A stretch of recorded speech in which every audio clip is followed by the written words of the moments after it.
Welcome back. Hey, thank you. So how was the homework? It was great. Yeah, I think I'm just continuing on my journey and, continuing to ask everyone around me questions and learn. Yeah. So do you feel like you're starting to understand the answers you get when you ask these questions? I do. Yeah, I already can have a much more informed conversation with people and know how to use the terminology correctly or, relatively correctly. Right. So. Yeah, I the other day I was reading on some of the Reddit communities. People will ask questions and they come in and they say, I am a complete beginner. Yeah. And they'll ask some perfectly valid question, beginner question. And I read the answers trying to think, how would a beginner read this? And I sometimes find like 5 or 10 or even more terms that I think a beginner reading this would just be completely overwhelmed by this answer. Yes. I think starting out with stocks and shares and just really getting a strong understanding of the difference between the two has been super helpful because they'll say, oh, you need to do this specific kind of share. And it's like, I don't even know. I don't even know what you're talking Yeah. about. Yeah. So, I think defining terminology and understanding the basic structure of the market is really important when people are starting out. Yeah. So before we jump into today's full conversation, Shiloh and I want to say a quick thank you. We received a message this week from a dad who's been watching these episodes and sharing them with his daughter as she opens her first investing account. And these beginner conversations are helping the two of them learn together. So messages like that really mean a lot to us. This whole series exists because I've taught a lot of adults who say, I wish somebody had explained this to me when I was younger. So hearing that parents are using our content to learn with their kids is exactly what we hoped would happen.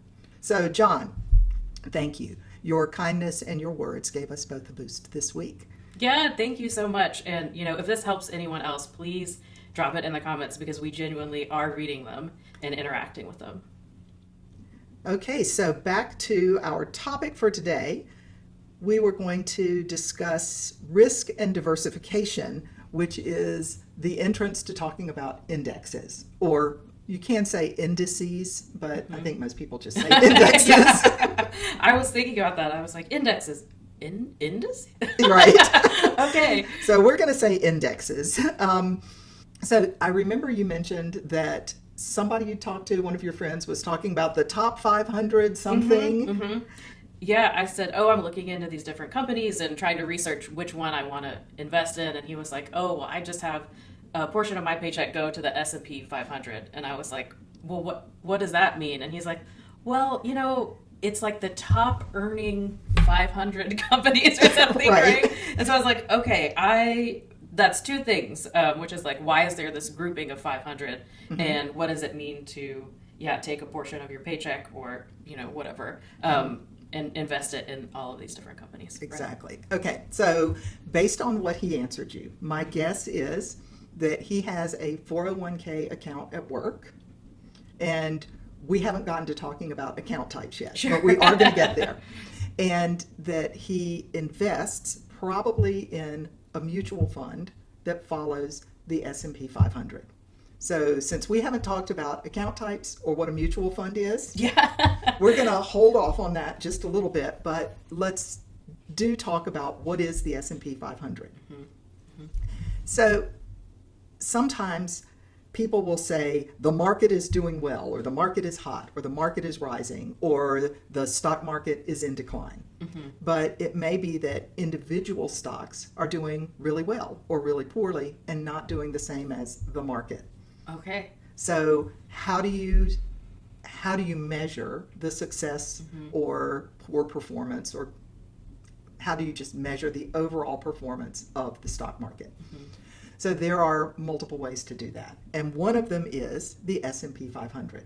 Okay. In 1962, Standard & Poor's Financial Services Company, that's the S&P, created a metric to measure the overall performance of the stock market. So they look at the 500 largest companies that are traded on the stock exchanges in the United States. It's the broadest measure of the overall U.S. economy. So it's just a way to measure, and I don't know what their formula is. It has to do with the size of the company and whether, what the share price is. But they have a formula for seeing how these 500 companies are doing, and people call it the S&P or the S&P 500. There are other ways to measure stock market performance. You may have heard of the Dow. Oh, yeah. So what is the Dow? Well, the Dow is the oldest measure of stock market performance. And the Dow is down. The Dow is down, the Dow is up. And it is a measure of the performance of 30 large cap stocks. And by large cap, we mean they have large market capitalization. They have a lot of shares worth a lot of money. And that's over, I remember there was a certain number, it was like under this amount or over this amount. Right. So what determines whether a company is large cap or small cap? I think we talked about that a little bit in one of our earlier conversations. I don't remember the numbers. I'll look them up. No problem. But, it's like a lot. If the market capitalization is between this number and this number, it's a small cap or a mid cap or large cap. So the Dow measures the success of 30 large cap stocks. They are chosen or determined by the Wall Street Journal. Okay. And the Dow has been around since 1896. So I think it was the first measure of stock market performance. And then there's another one called the NASDAQ. Now, you know that NASDAQ is a stock exchange where stocks are traded. There is also a NASDAQ index, and it measures the success of the 100 largest non-financial companies that are traded on the NASDAQ exchange. Okay. It is generally considered pretty technology heavy because NASDAQ has a lot of tech stocks. And since they exclude the financial sector from it, it's just a measure of the performance of this group of stocks. So very often, these three indexes will trade and perform somewhat in alignment with each other, but sometimes one part of the market will be performing better than other parts. Like right now, people talk about an AI bubble. Oh, yeah. So technology stocks are really outperforming and are consuming a large part of the stock market right now. So people are worried that if the technology stocks falter, that it's going to affect the overall economy. So that's a sort of brief summary of these ways that people measure the market. Now, your friend is investing in the S&P 500, and we'll get to talking about how to do that. There are companies that have created funds that allow you to invest in that entire portion of the market all at once. Okay. So a lot of people hope when they invest that they will be able to beat the market. And all that means is that you will create a portfolio that will perform better than one of these indexes. Oh, fascinating. Yeah. So if your portfolio outperforms the S&P 500 or the Dow or NASDAQ, then you can feel satisfied that you are beating the market. Okay. Most people don't beat the market. Yeah. Which is why when we talk about diversification, we talk about funds and letting the experts choose your portfolio to some degree. Yeah. All right. So, beating the market, is it luck or is it skill? I like to tell the story of my investment in Shopify. Shopify was a small company, I think, out of Canada. They sold snowboarding equipment. Oh, cool. Yes. And I'd have to go look for my other, I have notes on it, but this snowboarding company wanted to start marketing their equipment over the internet. And they didn't like the available online marketplaces that were available to them, so they developed their own, and then they started hosting other stores to sell things, and then Shopify was created, it went public, and I don't know, I heard about it early and I liked their story. So I bought some number of shares and it increased in value like tenfold.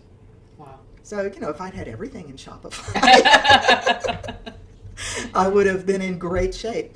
But I ended up selling like a portion of it and doubling my investment, and then I held on to my Shopify shares for a while longer, and it was a great investment for me. NVIDIA is another one that I invested early in NVIDIA when the share price was pretty low, and then there was a 10-for-1 stock split, and then I was able to start trading options on it. So I've done really well with NVIDIA, but it wasn't my own research. I was reading the research of people who knew more than I did and choosing carefully whose advice I followed. I did not do as well with, for example, Tattooed Chef.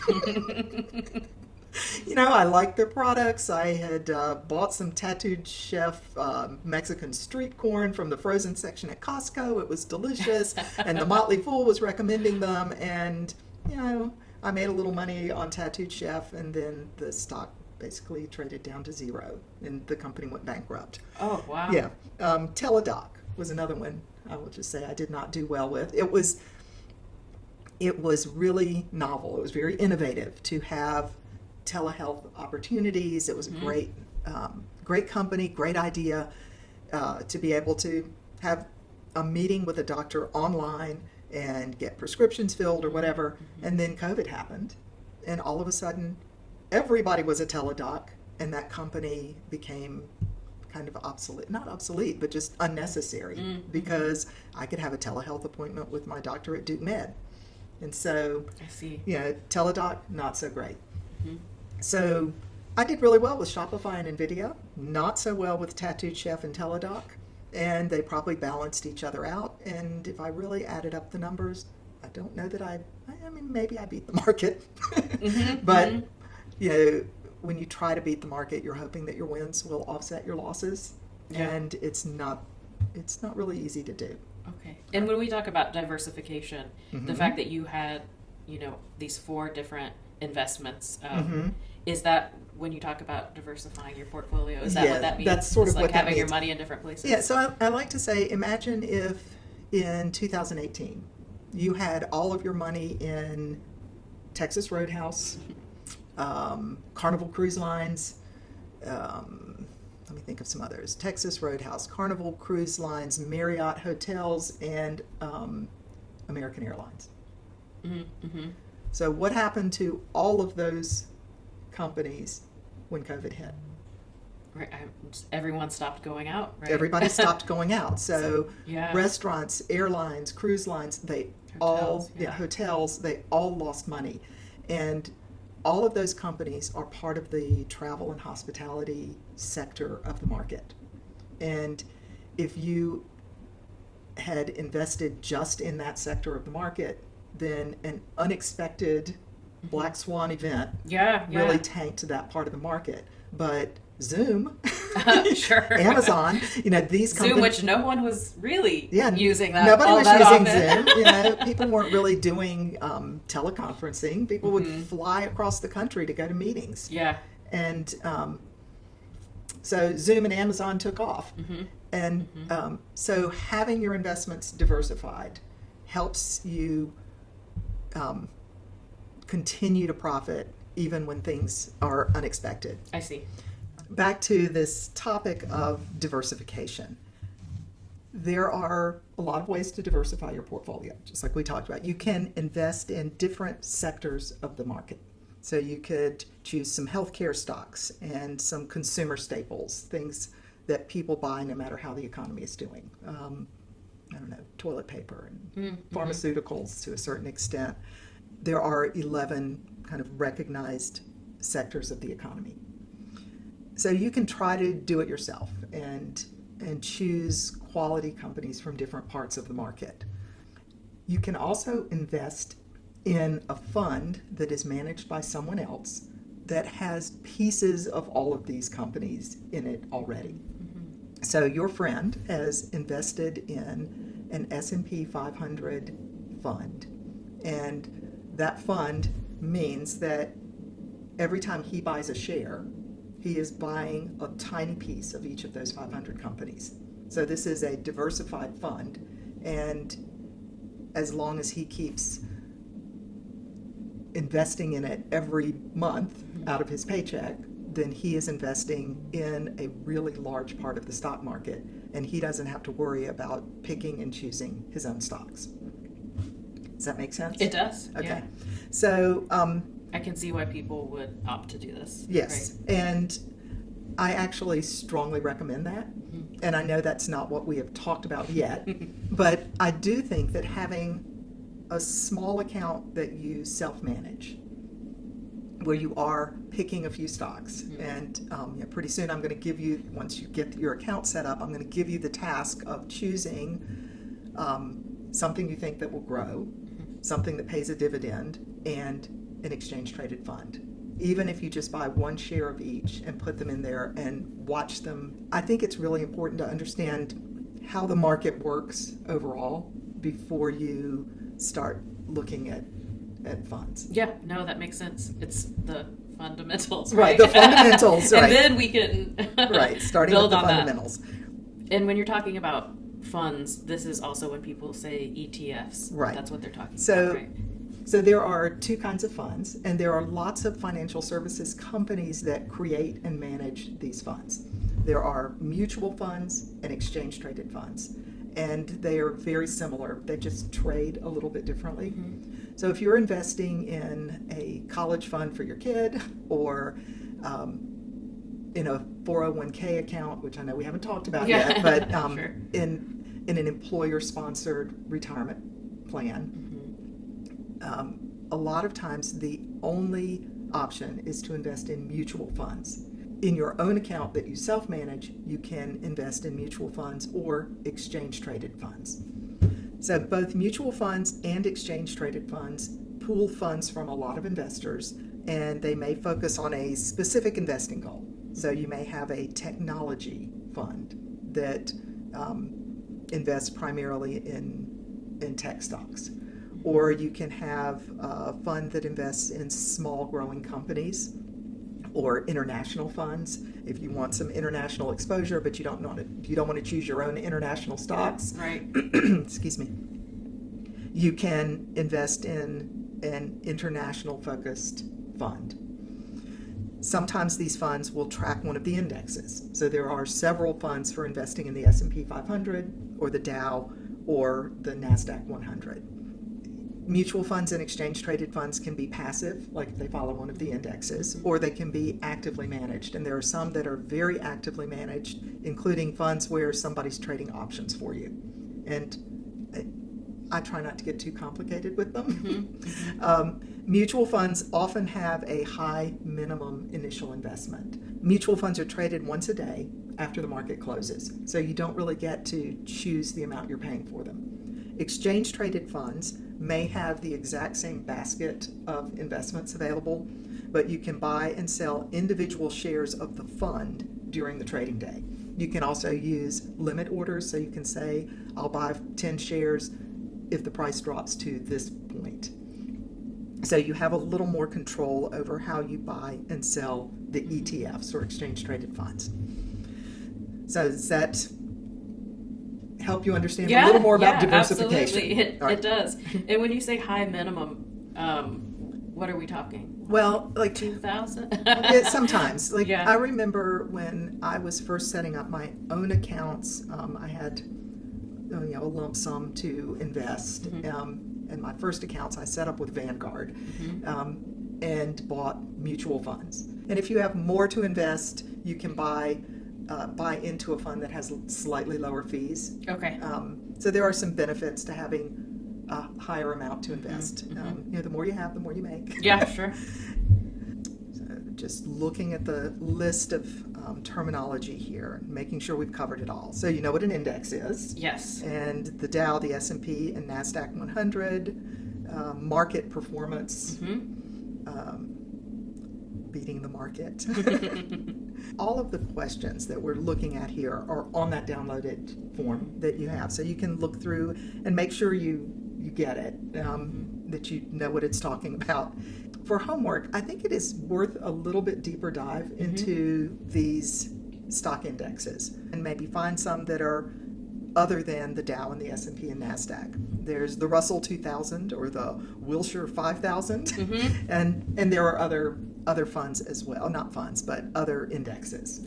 And are these just free to access for you anyone? Can, you can just look it up, and if you do a search for stock market indexes, you will probably find a list. Okay. And then you can say, so what companies are included in that index and why was it created? What does it actually measure? And then you can look for the top 10 companies in any index, which are the ones that take up the most space in this index. And tell me what you find out. Yeah. Is this something that changes daily, or? I don't know. That's a great question. Well, I'll figure it out. Yeah, I think I don't know if if it's the top 10 companies. I would be curious what keeps them in that top 10. Yeah. Like what makes them top 10? It's probably their market capitalization. But yeah, how has some of those changed? Like, have there been companies that were in the top 10 that dropped out and got replaced? And I'm sure there are, but I don't know how often the index is sort of updated. Sure. Yeah. Yeah. No, that's a great question, and I can't answer it. Yeah. So, you want to move on and talk about how you actually make money? Yes, please. I think that's what everybody wants to know. It's like, okay, so I understand what shares are, I understand what stock is, I understand how it's bought and sold, and what these funds are. So, how do I use this to make money? And there are 3 primary ways to make money. Dividends, capital gains, and we're going to very, very briefly touch on options because I do not recommend getting involved in stock options until you feel really solid about your investments.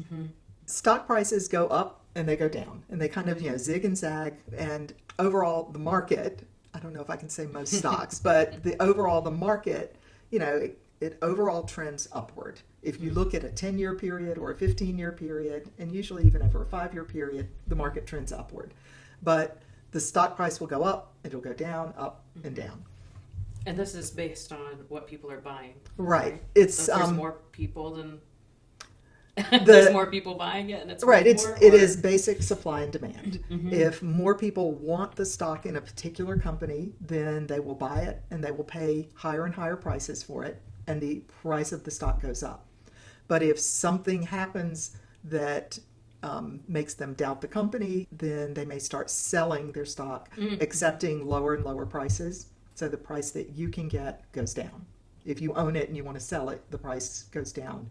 I like to look at these 2 charts. So here's Apple from 2001 to 2015. And, the price just kept going up and up and up. So here is United Airlines from 2001 to 2002. So what happened? It went down. A lot. I mean, it went way down. Significantly. And I'm guessing that's 9/11. Yeah, exactly. I don't know. So when 9/11 happened, yeah. People did not know if they were going to be able to fly again.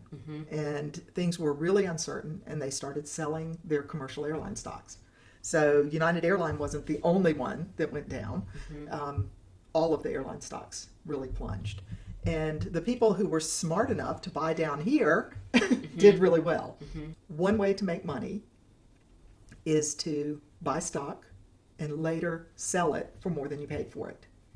And those profits that you make by selling for more than you paid for it are called capital gains. And a lot of times people hear capital gains and they think taxes. So you do pay taxes on your capital gains, but capital gains are profits. And it just means you invested some capital and you held your asset. In this case, it would be shares of stock. You sell it for more than you paid for it, and you have made capital gains.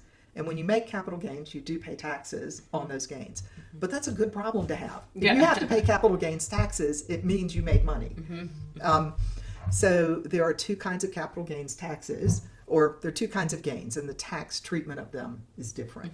Short-term capital gains are on assets you've owned less than a year, and long-term gains are on assets that you owned more than a year before you sold them for a profit. So you lock in your gains and losses when you sell. If you own something and it declines in value, you haven't lost money.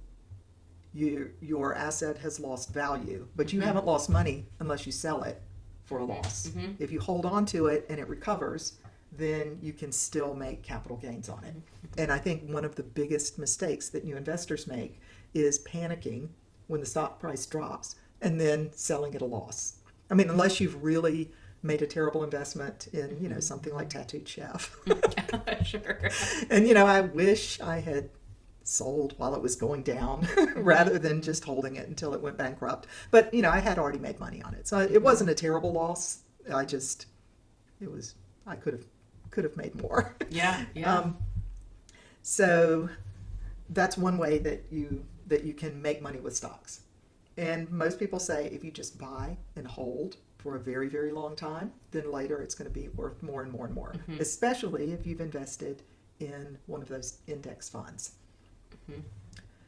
Another way to make money is by getting paid dividends. And companies do different things with their profits. Newer companies may take any profits that they make and reinvest them in the company. They might buy another store, open a research and development process. They may hire people to grow the company. They might buy another factory or whatever, whatever they're doing. And so they can even pay down debt with their profits to try to strengthen the company financially. But usually older established companies that have been around for a long time will share some of their profits with their shareholders. Okay. And those are dividends. And so if you've invested in Johnson & Johnson, it's been around forever. I don't know what the current dividend yield on Johnson & Johnson is, but every quarter, about every 3 months, you will get a payment for each share that you own. You'll receive a cash payment. And people do different things with their dividends. Some will just take it in cash. I had a friend in college who her grandmother had bought her Coca-Cola stock when she was a baby, which is sort of the inspiration for Alyssa in the book. And I remember not really understanding that somehow every 3 months she would get this big check from Coca-Cola. And I was like, what she was getting? Now I know she was getting a dividend payment, and she used it for her spending money when she was in college. Another thing that people do with their dividends is reinvest them in the same company and buy shares or partial shares. So a dividend reinvestment program is also called a DRIP. So you can set your dividends to reinvest. And the great thing about that is you get a dividend payment, it buys you more shares or partial shares, which means your next dividend payment is higher. Then you reinvest that, which means your next dividend payment is even higher. And at the same time, your shares may be appreciating. So you can be making capital gains, which are unrealized at that point, and taking dividends and reinvesting them and growing your position that way. Wow. Yes. And a lot of the ETFs and mutual funds also pay dividends. So, yes, I am a big fan of dividend investing. There is a group of dividend stocks that are called the dividend aristocrats. Okay. And it's worth learning about them because in order to be on the dividend aristocrats list, the company has to have not only paid a dividend every quarter for at least 25 years, but they also have increased their dividend every year for 25 years, and they're part of the S&P 500. I love the dividend aristocrats because I know that they continued paying dividends after 9/11, during the market crash of 2008, and during COVID. And they never reduced their dividend payment. So, and there are even ETFs where you can invest in the dividend aristocrat group. So, that's awesome. Yeah, and we're going to briefly touch on options, only because you have told me your mother is interested in learning to sell options on her NVIDIA stock. Options are very complicated because they are contracts to buy or sell stock, and the options themselves can be both bought and sold. And yes, so it's wow. And then each contract has two possible outcomes. So there are like 2 kinds of options, 4 ways to trade them, and 8 possible outcomes for each contract, depending on how you enter it and what the share price does.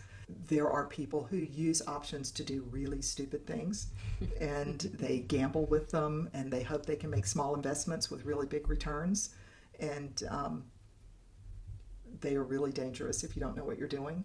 There are also a couple of ways to trade them very safely that actually protect your portfolio and bring income in, but you have to have enough shares or enough cash collateral to trade them safely. So we're not going to worry about options right now. I have lots of content for teaching people how to trade options safely, but I want you to know they exist and to know to be really careful with them. Okay, and they're contracts. They are options are contracts. Okay. It's like if you sell an option, you become someone else's stock insurance agent. Okay. I can see how it could get complicated. Yes. So I want you to know they exist, and don't fall into any traps where somebody tells you that they can make you lots of quick money with options, because everybody feels brilliant trading options in a rising market, and then they learn really hard lessons. So we talked about supply and demand, capital gains, capital losses, dividends, dividend reinvestment, dividend aristocrats, and a little bit about what stock options are. We have covered a lot today. Yes. So homework. And we have lots of time because Thanksgiving's coming up. Yeah. You can do some research while you're on vacation. Look up a company that pays dividends. And what's the name of the company? What's the current dividend yield? And that means if you have, the yield is based on the current value of each share and how much it pays. Is that company a dividend aristocrat? And then would you consider or not consider investing in the company, and why? Awesome. I can do that. Okay. So up next, we'll talk about managing risk. And then pretty soon, it's going to be about setting up your account and getting ready. Yeah. Okay. So do you have any questions before we finish up here? I think I have my work sort of laid out for me. No, I'm sure I'll have questions next time. For now, I'm just taking it all in. Right. So, yeah, we covered more information this time than we did in our last video. But they're complimentary. So I'm going to try and get it all. Okay. All right. Yeah, we'll lead you through it, and it's okay if you don't get it all now. I find a lot of times it helps people to pass through this information 2 times, because the first time it's all new, and sometimes you have to understand part F before part C really makes sense.